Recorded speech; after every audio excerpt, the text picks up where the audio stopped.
Hello, everyone. Welcome to today's edition of The Conversation. And with me here is my good old friend, Ganesh Subramanian. Ganesh is the founder at SkillTrain, and he has over 2 decades of experience up his sleeve. So, welcome to you, Ganesh. Thank you so much for joining in. Thank you, Ram. Thank you for having me here. It's always a pleasure to speak to you. Same here. So, Ganesh, before we begin with our questions, anything you'd like to talk about your background and what you do per se?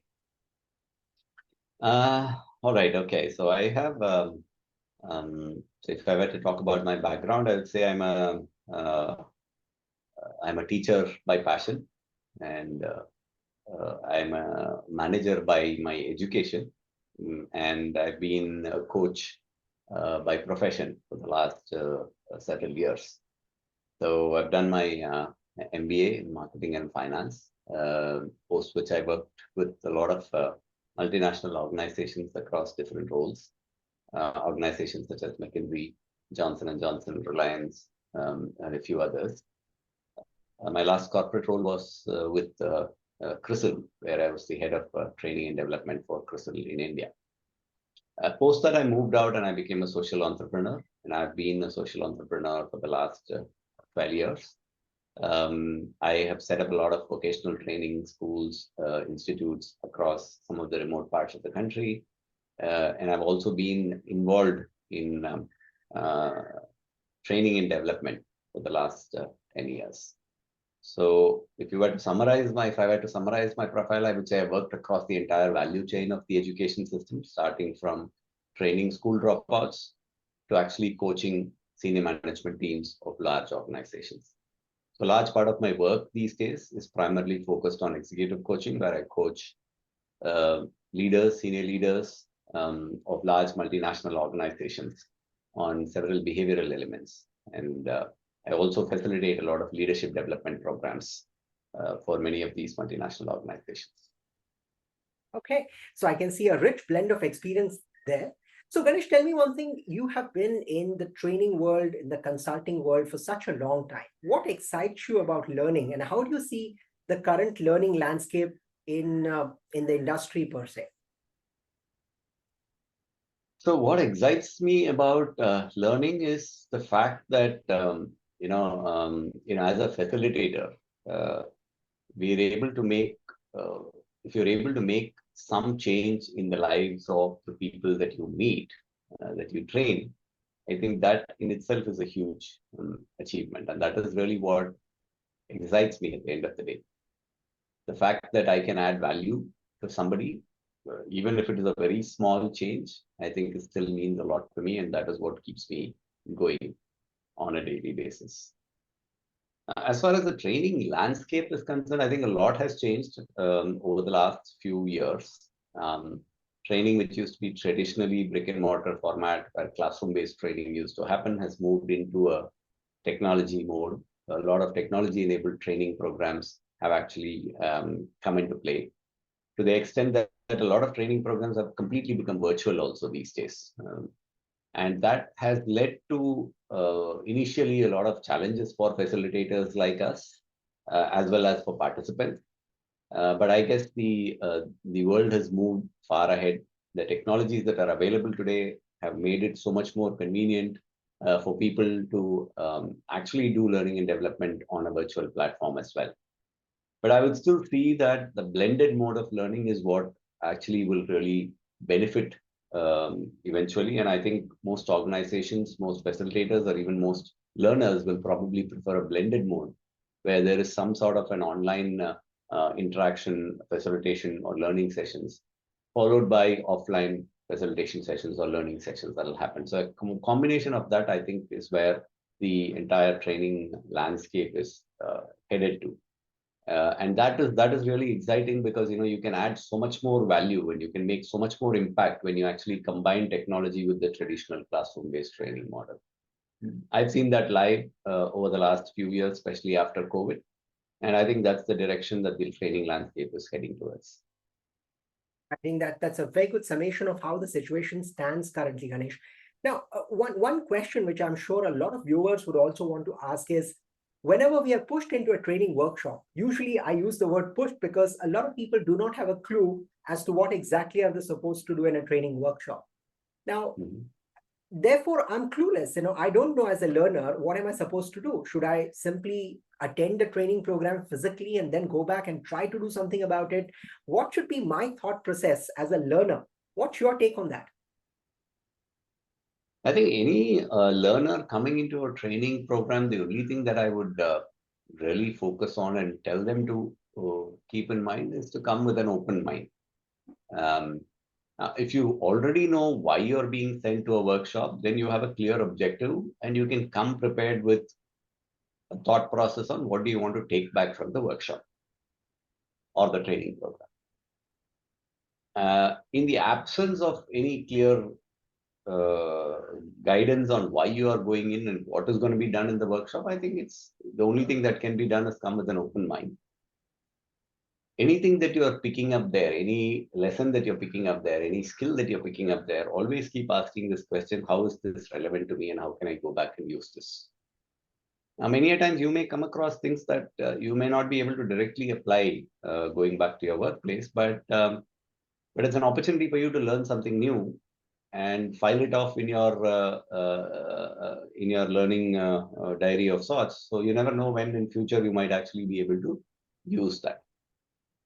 So I think if that level of openness to learning is there, I think any learner can actually gain something or the other from every training program or workshop that they attend. Very good. I think it's also about the fact that if I'm clear about what to expect from a training workshop, and if I have the clarity about what do I expect from the workshop, I think that makes life a little bit easier for the learners as well as the facilitators as well. Would you agree to that? I do agree. Like you said, I was primarily focusing on if I'm pushed to attend a workshop where I don't know what is it that's going to be done and how is it relevant to me, then having an open mind is necessary. But otherwise, I think generally when organizations nominate people to these training programs, it's important that the participants are clarified on why this workshop is important for them and how it is going to add value to them. With specific examples of where they can apply the learnings. If those things are clarified to participants beforehand, and this can be done either by the participants reporting manager or the training and HR manager, whoever is organizing these training programs. One other way that can also be done is for the facilitator to actually set a context even before the workshop. And this context setting can happen either through a video that the facilitator can share or even an online session where the facilitator can quickly get all the participants together and say, hey, this is going to be the workshop and this is what we intend to cover. If you have any specific expectations, please let me know now. And then the facilitator can customize it even before the actual workshop. So now you know exactly what the participants are looking forward to. And therefore you can customize it beforehand. So those are things that can be done to make sure that the workshop is far more useful and beneficial to the participants. But that connect with the participants, I think it's an important element that every organization must think of doing. Many a time this does not happen. The briefing to the facilitator comes from somebody. Half the time, somebody who's briefing the facilitator is probably an HR manager, not somebody from the business. Yeah. So therefore, there's a disconnect there, and there are communication gaps everywhere. So the reality is not really understood, and the facilitator goes with some understanding. Eventually, the participants come in, and there is a huge gap, and nobody really gets anything out of it. So I think that is where it's important for the facilitator to directly connect with participants, if possible, to understand their expectations even before the workshop, customize the workshop accordingly, and then deliver it so that it meets the requirements of the participants. True, very true. Now, Ganesh, having spoken so much about the fact that the learning's landscape is shifting and so many things around that, there are many ways to learn, right? I mean, training is one of them, of course. But as a facilitator, as well as a learner, what are some of your tools so that you keep learning all the time? Because I believe as a facilitator, you need to keep adding to your kitty, your repertoire of knowledge. So what are some of the things you would like to recommend, the sources from which people could learn? Well, I guess the best way to learn is books. I think books, there are plenty of books, and there are new ones that keep coming every day. It's important to pick and choose books and not really, you can't obviously end up reading anything and everything that comes under the sun. So you have to be picky, choosy about books. And one way that I have figured out that you can actually pick and choose books is to actually subscribe to some kind of a book summary service where you actually listen to the book summary or you read a book summary. And if the book summary seems interesting, then you can actually go and pick up the actual book and read the book. So that what happens that way is you are able to save time from reading a book which probably does not add as much value, right? There are good books, there are bad books. You need to be picky, choosy about it. You can't read everything. So I think a book summary subscription of sorts from somewhere will actually help you go through each of the new books that are coming in, gives you a perspective on what the book is all about. And if you find it interesting and you think those are really important for you, pick up the book and read it. So that's one thing that I would suggest. Similarly, there are audiobooks that are available. I mean, for those people who are really short of time or don't have the habit of reading or not comfortable reading, you can pick up audiobooks which you can listen to while driving, while traveling, and so on and so forth. That's another way to keep yourself updated with what is happening. Number three is, one of the, this is a very old tool, but of late, I don't think this is really used much, is the use of podcasts. Podcasts are a very, very effective way of trying to get an understanding quickly of what's happening around you, newer things, and so on and so forth. And they're quick and easy, bite-sized, and will be very easy to comprehend also. So I think if you can pick up a subscription to podcasts, so many podcasts available. If you can try accessing any of those, that's another tool that you can use to keep yourself updated. I mean, obviously, these are beyond the regular reading that you do, the regular online access to articles and stuff that you have. So those, I think, are some of the ways in which I keep myself updated on what is happening around me in the world of business, in the world of consulting, and so on. Perfect, perfect. Any books off the top of your head that you'd like to recommend that you feel are kind of books that you'd want to go back every now and then? Okay, so one of the big areas that I really work on is something called as specifically when I work with senior leaders. I work on 2 or 3 critical areas. Number one is I work a lot on the behavior change element, right? And behavior change is a huge area. A lot of leaders struggle to change behaviors, and so one of the things that I try and focus on is to how do you build habits which will help you change these behaviors, right? Because every organization has a 360. People say that these are some areas that we want you to change, and then the leader wants to change, but unfortunately you don't have the discipline to change, or whatever reasons that happens, and that's where challenges happen. So sorry. So there's a book called Atomic Habits, which is a very famous book. So that's something that I usually recommend to leaders if you really want to start small and try and go towards changing behavior, something that I think will really, really help. Yeah, The second big area that I work on is on the communication domain, right? Communication is another big area. It's a large word. It comprises a lot of things, and that's another area where leaders typically have challenges. So I usually recommend something called, there's a book called The Pyramid Principle, written by a lady called Barbara Minto. Barbara Minto was the first, lady who was hired by McKinsey, and this was in the 1960s in US.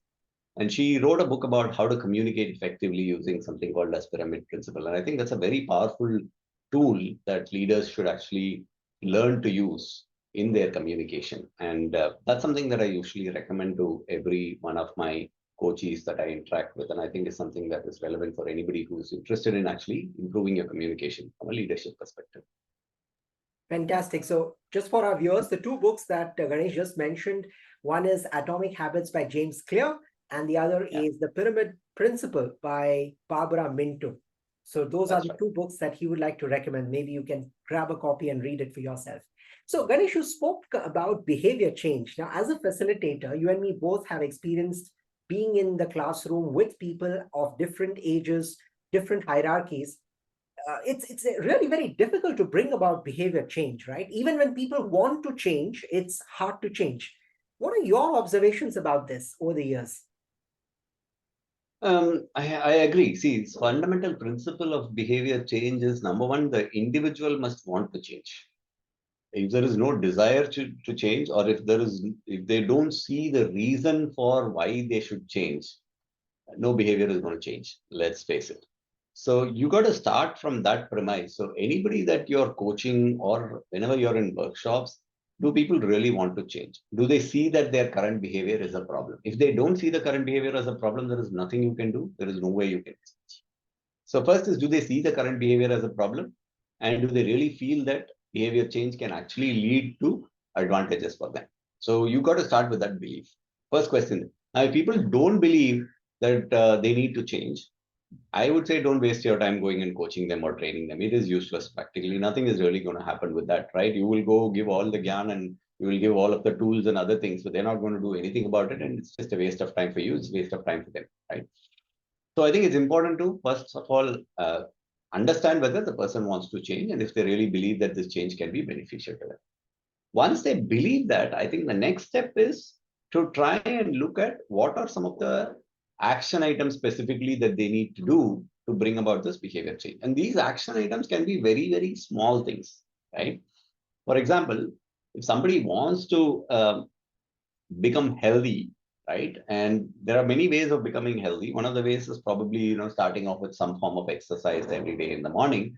Now, you got to make sure that there is some action plan that is written out clearly by them, which they would like to implement. If you don't have an action plan, and this is where all of those elements of SMART goals and things come into picture, right?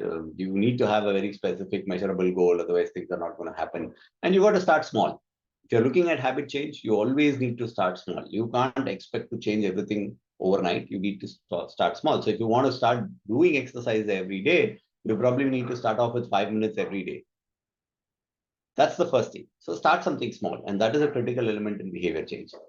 Now, once you start something small, the next thing that's important is to make sure that you have the discipline of doing it on a daily basis. Even though you're doing only one thing, a very small thing, like an exercise for 5 minutes, do you have the discipline to do it every day? Because discipline is what builds habits, and that's what James Clear also talks about in his book. So discipline is what builds habits. So you've got to do it every day, no matter what happens. So can you do that on a daily basis? Start something small, but make sure that you do it on a daily basis and slowly start increasing the amount of time that you're doing it. And I do this with a lot of my coaches. They're saying, if you want to become better at listening, start small. In your next meeting, control yourself. Don't speak for the first 10 minutes. In the next meeting, try and increase that to 15 minutes. So slowly you increase your time and try and see how you can do that. So that's the way I think behavior change can be done. Start small, keep the discipline, never give up. Automatically, you will start seeing that people are recognizing it. And once in a while, I think you should go back and check whether people are seeing the change, because that gives you feedback on whether things are working or not. And the moment you see that things are working and people are saying, yes, I see the change, it reinforces the good feeling, and you will continue to keep working on the same thing, right? So I think it has to be all of these elements, right? First is they need to believe that they should accept that they need to change, and they believe that the change can be beneficial. Start off with an action plan, something which is very small to start with, but make sure that you do it on a disciplined way every day, every meeting, every conversation. Try and bring that in, and continue to keep taking feedback from people to see whether you're changing, do they see the changed behavior or not. And I think that is what eventually will lead you to becoming a different person at the end of the day.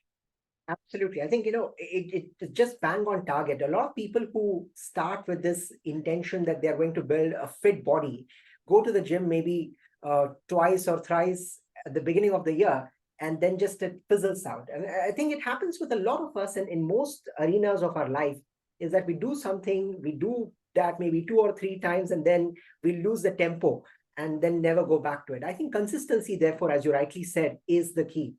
Anything at a personal level that you have tried to bring about a change in your own self? Maybe you received a feedback or you wanted to bring that change in yourself. Could you just talk us through about your own experience in terms of driving any change? Yeah, quite a lot. In fact, there's an article also that I have written about my experiences in behavior change, and I think you can share that in your YouTube details underneath where the article is given there, where I've written down 4 or 5 things that you can do to bring about behavior change. Yes, so one of the things that I did was is primarily related uh,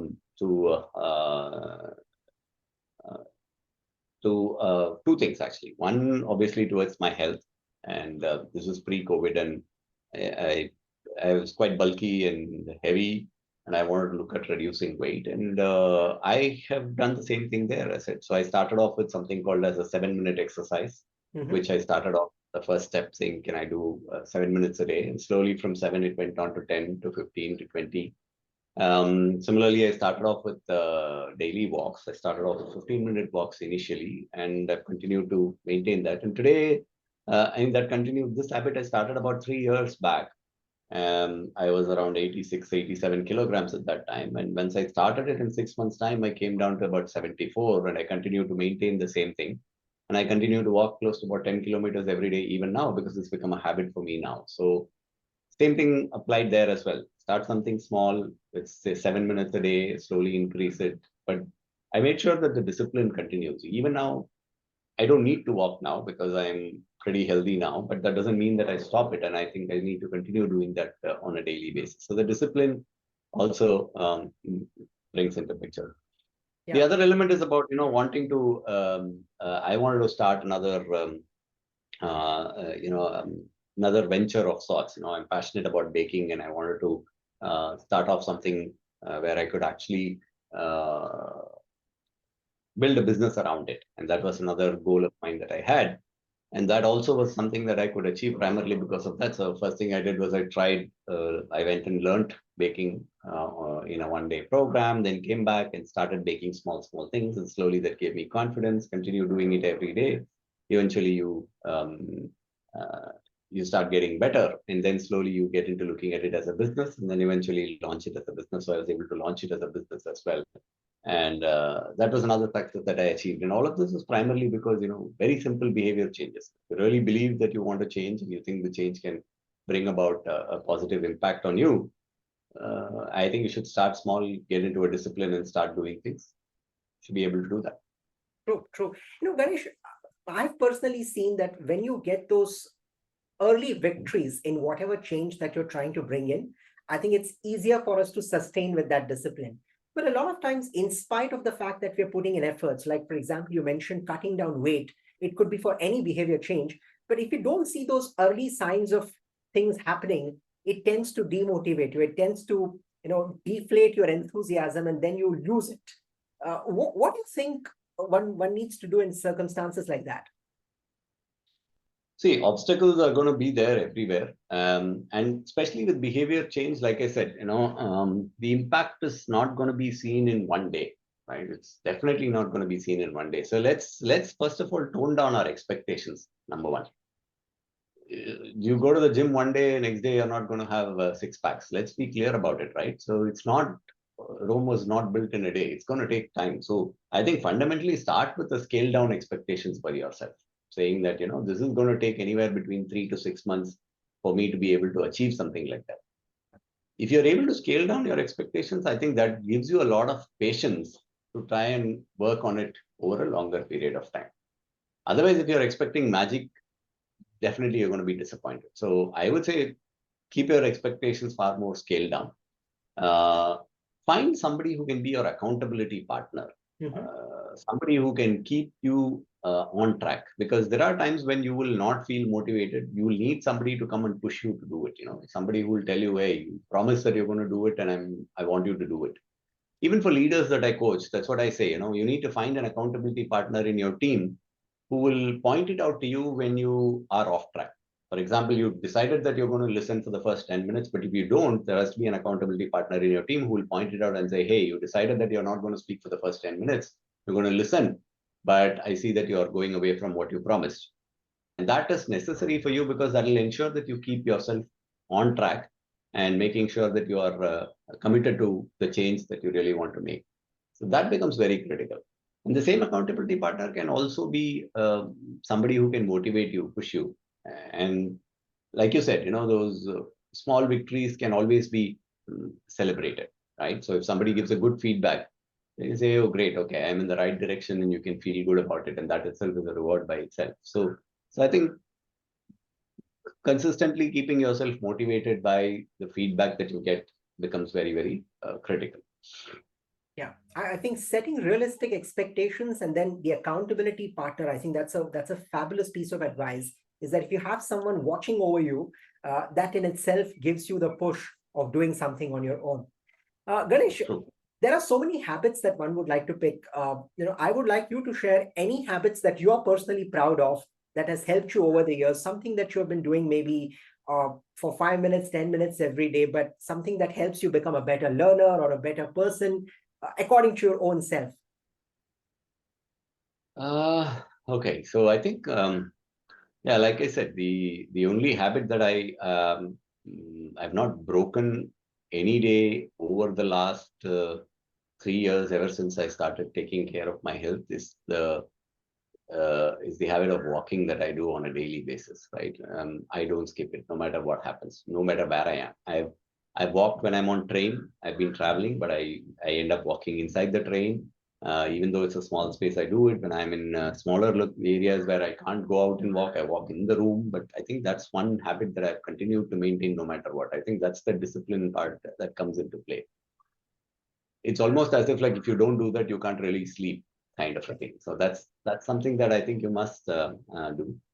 The other thing is something that I've always continued to do is so and this is a productivity hack that I learned many years ago. So I use a methodology called bullet journal to keep track of my day, to keep track of what I need to do, how I need to do, and so on and so forth. And bullet journal is a way of actually becoming even more productive by listing down tasks, segregating them, importance, so on and so forth. And it's a very powerful practice, and there's enough information on the internet available on that. I've been using that for many years now, and I've trained a lot of people on how to use bullet journalism for becoming even more productive. And that really has made a big impact on the way I schedule my things. I work things out. It's given me a lot of balance uh, between my work and personal life, and it takes away a lot of stress from